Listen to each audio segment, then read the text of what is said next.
What's going on, you nerds? This is Mark from the Bass Nerds podcast. We're here at Garcia's here in Chicago, the inaugural weekend of this fine new venue, Chicago, Illinois.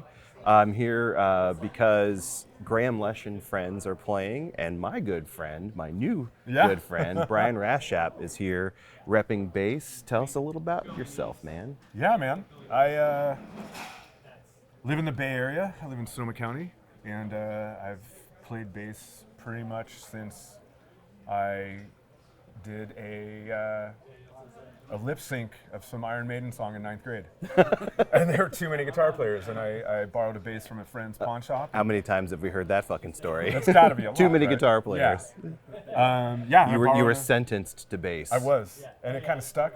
Yeah. And I played guitar, and then in college, another one of those weird things where bass player left at a party. Yeah. And I jumped in on bass after playing guitar, and someone was like, "Why do you play guitar?" And I was like, "Okay." Why do you I play don't know guitar? how I should take that, but I'm gonna stick with bass. How's that? Perfect. Yeah. What a dick thing. Yeah, right. Yeah. So what are you doing here with Grahame Lesh and friends? So this weekend, we are, like you said, we're opening up this Garcia's, and he kind of threw together this, I don't even know if you want to call it like a party band or whatnot, but it's mostly Grahame Lesh and friends band, and then there's a couple of special guests. I'm one of them, and then we've got Daniel Donato on guitar, and he's singing as well, and as well as Nikki Bloom. And she's singing, and we're hanging, and I'm getting to trade bass duties with Adam Minkoff, who's an amazing musician all around, and having a good time, and loving this room. Yeah. And loving this gear and this setup. We've got a nice little backing music right now too. So speaking of gear, tell us a little bit of how you got into the whole Dead camp, the whole Phil Lesh camp. I in maybe 2012, I subbed in a gig on bass at Phil Lesh's Terrapin Crossroads in San Rafael, and with that, I just started playing there a lot. Yeah. And all those shows were just thrown together bands. We would show up at the start, we all had paper, and we'd be writing charts out or photocopying charts. When ink got too expensive, somebody geniusly started using an iPad. Yeah. And we moved all that stuff over to iPads and kind of collecting this huge mass list of songs that everybody could just pull from. And then if you came in with a song, you'd lead it and you'd be like, it's really just G and C. Oh, there's a bridge. You're going to do fine. And that was the vibe of it. It's like throw everybody into the fire. Yeah. And that kind of got me into this Grateful Dead world.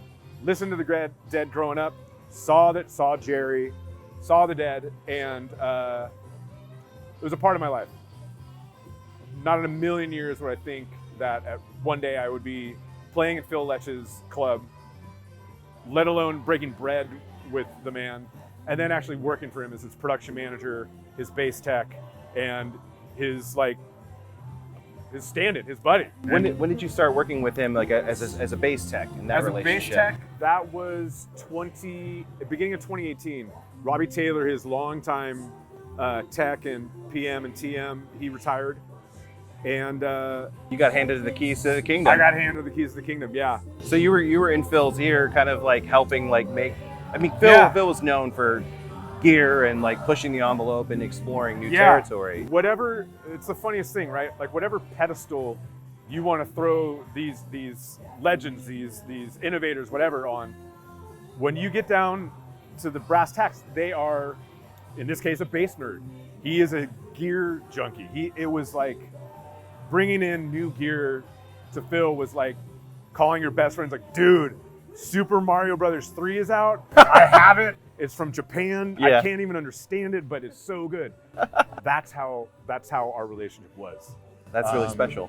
Yeah, in the bar there, I brought in Mesa Boogie because I was using a lot of Mesa Boogie stuff at the time. Yeah. Phil started using as his bar rig Mesa Boogie. He moved away from Eden. And it kind of started this thing of this check it out. Yeah. Oh, well, what about this? And so it really did that. Then when I became his production manager, it got a little more intimate. this noble preamp that I like to use. We took it on one run with Phil, and at the end of the show, he's like, now Brian, is this going to be on tour with us? And I'm like, no, this one's mine. And he gave me this look of like death.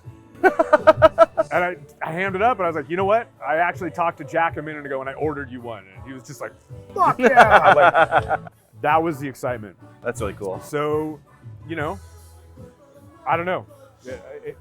That info, that the vibe, whatever you want to call, like this place is very vibey. Whatever you get, it goes both ways. Right. Doesn't matter. That's the common denominator is like, that's a cool piece of gear. What is it? Tell me about it. So you've like amassed a love of gear and appreciation for gear. Yeah. Then you fall into like working with somebody who also has a big appreciation for gear. And something that really like has turned a lot of heads in the bass world from the beginning. Was this legend right here, Big Brown. Why don't you tell us a little bit more about Big Brown, how that came to be? So this is Phil Lesh's Big Brown. It started out as a Guild Starfire bass, or Starfire 2, that was red, and it was named Big Red. I think it's 67. And then in the beginning, like 70, 71, that new company, Alembic, they got a hold of it. Phil wanted to make it better. He didn't like how it was reacting and sounded, so he took it there, and they started creating this this beautiful creature. I think the electronics were done by George Mundy, but you might want to fact check me there. Or community note me, I don't know what you call that. But it's literally got like it's like IBM computer stuff in here. Yeah. And, if you remove that Micah at Wickersham or Micah Thomas, she showed me like underneath, like there's like the old banana clips and stuff in there. There's like copper wire around some wires, and then that's like screwed onto the plate. It's so bizarre. There's the monitor, whatever the IBM cable, like however you plug in like an old IBM, that's in there. And so what Alembic did is they put the electronics in, or them and Monday, they did the electronics. They made this weird bridge tailpiece, which was much bigger but broke off. And they put on a new neck. And so it's kind of... it's like reinforced, like that was like one of the reasons why Alembic came to be is because they were tired of like having to repair broken headstocks. Yeah. And when you look at it, it's like nothing is like perfect, right? This isn't for a museum. It kind of fits. Definitely not the same shape as whatever hole they put in there.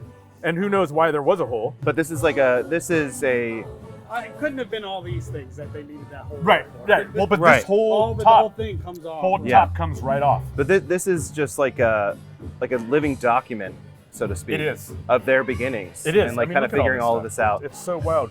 So of the knobs on here, like a lot of these were designed to control other filters and other like speakers and stuff back in the day. What are you actually using on stage? Okay, so real kind of interestingly and quick, this whole section here, which is sectioned off by this beautiful tape work, that controls the neck pickup, or in their world, the bass pickup. These back here, same thing, control the treble or the bridge pickup. This here is a quad pickup, and that's really only controlled by the quad pickup, I don't know, whatever you want to call it, knob. Yeah. So it will send like this signal to the left channel, this to the right, this to the left, this to the right, and then 1, 2, 3, 4. All controlled by this master volume, which is just 4 pots stacked upon each other. Wow. Again, right? 71, so it's like 60s technology, I guess. But innovative, yeah. And so from that, it's actually sent out of an 8-pin that is enormous and goes into some huge rack case power system. It's not like a DS5 or what they use now. Or you can just go 1/4 inch for a left and right signal, actually. Mm-hmm. I haven't stereoed it yet, but what Phil would say is like, I never touch the knobs. And you really don't. Like once you like tune the filter, and it's an old school tune, so once you pinpoint it, if you move that pinpoint, the whole bottom sways. Right. I just kind of leave it, and then I curse people if they touch it. Yeah. And then just the master volume here is really all you do. And I mean, it's like maybe at 65 percent, you know, it's powerful. It's a beast. Yeah. It lives up to the reputation. Well, we'll definitely get you playing just a couple notes of that in a little bit. Yeah. That's okay. Yeah. So as far as like pedals, Pedals, yeah. what do we got going on here? So I kind of keep it simple. This is kind of my little travel rig. Obviously one of those TC Electronics tuners, which is great. You can see it on a dark stage. Yeah, nice high visibility. Yeah, and then I have a Pete Cornish bass drive 1. Oh, cool. Which is my favorite bass driver I've found. They're really musical. I have one on my bigger board too. Little brick for some power, and then a modded Analog Man mini chorus. Ooh, And, I love a good chorus, yeah. man. I used to be so against chorus. I love it. I thought it was so, like, used to think it was so cheesy. Now I like refuse to play without it. I want to get a CE2 actually. I feel Oh, like yeah. it's time I can. I'm 50. I can return back to like my roots of that type of stuff. Yeah. And then I'm running these through. What's this little orange guy? Oh, that kind of does my little cheater board over here. Oh, okay. So yeah. You're controlling the set. Yeah. If I gotta sing, I got the lyrics, whatever. Yeah. I thought you were a fan, dude. I know, right? What the fuck? I've gotten in arguments with people about using charts on this shit stuff. It's pretty funny. Well, you can cuss. Yeah. Shit, fart, fuck. It's, Yeah. it's Oh, okay. good. We're grown-ups. You're 50. I'm 50. So that all of this magic goes Yeah. into these guys. This is Let's going go into with these this. guys. So, like I said before, I use this Noble. It's pretty much, I'll take like an ear signal from that, so I don't have to deal with what I need to make the room sound like through heads and whatnot. Yeah. And then I send that directly into this beautiful, beautiful head, the Forte HP2 from Bergantino. It's incredible. It's so powerful. And probably for me, what I like the most about it is it doesn't sound like a Class D head. Class D, is it? Yeah. Okay. Which is probably the Transformer. Well, the Right. transform in the front definitely adds like that upper harmonic distortion Yeah. that you're looking for. The secondary like harmonic I've distortion. never found that in like other heads like it. Jim's designs have always been like your bass is going to sound like your bass.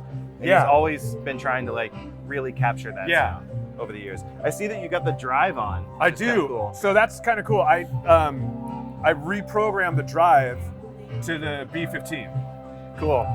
And This has the firmware update. this has the firmware update. So this little hole over here, you stick in the thing and it does it. So you got the little B15. Yeah. Just a little tickle of the B15. Just a little tickle. You do like those tubes. I do. How does it perform? Like It's amazing. I love it for this music, especially. Yeah. Because there's always a clarity in the stuff that they use, but also there's just a tiny bit of that like chaos. yeah. So I really like it. But I play in a rock band called the Mother Hips, and I've used it on those gigs too, and it is just as good. Yeah. It's so classy. It sounds really good. And you can plug some headphones in the back on your phone if you need to learn a tune on the road. Yeah. And you don't want to bring something, or you don't have your little Apple TV to like. Yeah. And it sounds great. Cool. So whatever is driving into the headphones, Right. it's awesome. So you've actually got my cabs Yeah. that I brought here. This one is a prototype. Just a long story short, this is the reference 310. So there's It's 310-inch amazing. drivers. He's doing the maiden voyage Yeah. with this actually. It's his maiden voyage it this is weekend. incredible. Yeah. It sounds phenomenal in the amount of air that it pushes. Again, I don't switch amps a lot, Yeah. and I have switched amps to this. You know, Yeah. This is one of the main rigs, and then the 15 down here, which I'm very familiar with because I have that at home, is great. I don't know. It's a really good sounding system. Awesome. What's the ohmage of this though? This Isn't it is bizarre? 5.63. Okay. 5.33 ohms. Yeah. He was thinking about doing an 8 ohm cab, but like there were 24 ohm speakers, so I think it's like 5.33. It's wild. But running this as a 4 ohm load, it's totally okay. Yeah. Jim is actually putting together a video of like Oh, nice. like what impedance actually means, Yeah. and like where to freak out and where to not freak out. Yeah. But that's awesome. We appreciate taking the time to talk about it. Oh, yeah. I love to get you playing, but it looks like the doors have just opened, so this is entirely up to you. We'll get Just like a couple few notes, couple quick notes. Yeah. Is that already plugged in? Yeah, everything's plugged Okay. in. He's rocking and rolling. Yeah. Why not?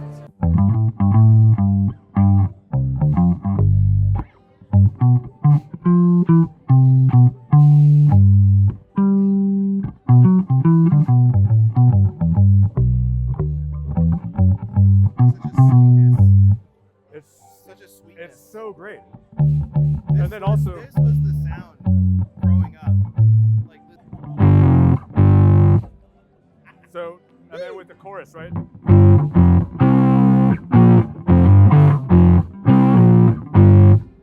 that's awesome, man. Dude, thank you so much. Thank you so much. Really, really Yeah, appreciate that was this. great.